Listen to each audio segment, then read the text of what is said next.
Liverpool were on course to become like Arsenal's invincible, winning a gold trophy, finishing the season unbeaten. But it wasn't to be exactly because Watford threw a spanner in their works. They lost to, that's Watford, that's Liverpool lost to Watford over the weekend, 3-0. Incredible.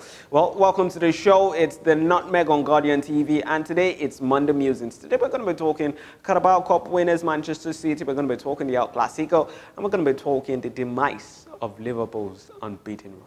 So, yeah, straight into it. Now, we're talking about Liverpool, and it's incredible that they've gotten to such a position, after 26 games, not losing any match, just a draw to Manchester United, and getting to lose to Watford, who were in the bottom three before that particular fixture. Nigel Pearson has done really, really incredibly with Watford, since he came into the side, they've looked a whole lot better.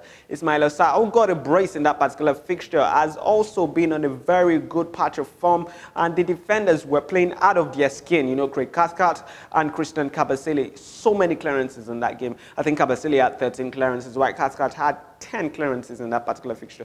And what made it even much more impressive what Watford did is the fact that they limited Liverpool to just one shot on target. The same Liverpool side that had not lost in 44 games, the same Liverpool side that were on a winning streak, yes, of 18 games, lost to Watford 3-0. Well, some people say pride goes before a fall. Maybe they were prideful, maybe they were bashful, but I don't think it was that. It was something that it was showing. It said that, oh, this was coming very soon. Their last 3 games, I think they won to West Ham. They struggled for a bit. They won against Norwich City. They also struggled for a bit, and it only just made sense for them to lose to Watford. But I'm sure they're going to be bouncing off it, and they're going to be doing a whole lot better moving into the remaining games of the season. And also, I think that the loss to Atletico Madrid in the Champions League probably played some certain roles in them losing that particular game to Watford. And lastly, I think the fact that Joe Gomez was not in the heart of the defense for Liverpool, maybe I'm grasping at straws, but really, I think he has been a really incredible footballer. That's defender for Liverpool, playing alongside Virgil van Dijk. And you could see it with his replacements, that's Dejan Lovren. I think after the game, Troy Deeney, the striker of Watford, was actually saying that they targeted to some extent Dejan Lovren in that particular fixture. And you saw 3 goals, gets into the back of the Liverpool's net, and Watford running out winners. Now they are in 17th position, although same points with the person on that's 18th, yes. But I think I fancy them getting out of that's the drop zone in their relegation dogfights. Now moving to the Carabao Cup winners, Manchester City. Apparently they've won 8 out of the 9 domestic cups available in the English league. It's incredible that that's including Community Shields, by the way, and it's incredible that they've lost just one.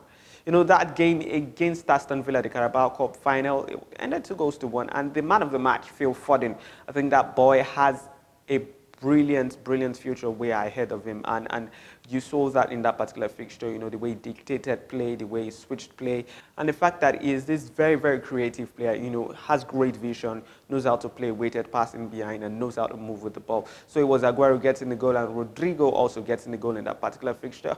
Although Mbwana Samatta got one back for Aston Villa, and to be honest, I think Aston Villa can pat themselves on the back that it wasn't a rout in that final, playing against the likes of Manchester City. So now moving to the biggest game of the weekend, that's the Elclasico.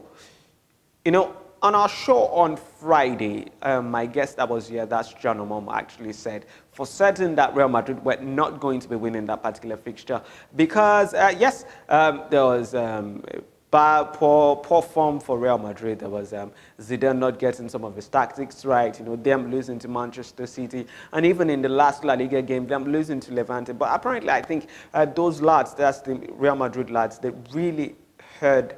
They knew what was at stake. They knew that if they lost this particular fixture, it was going to be really, really problematic for them, looking that they want to get the La Liga. So they dug in and they won 2-0. And Lionel Messi wasn't at his absolute best in that particular fixture. You had Casemiro onto him, sniffing around like a dog, and wanting to get the ball off him. And it was effective the way they found a way to just manage Messi. Griezmann wasn't really up to scratch in that particular fixture, and it was Vinicius Jr.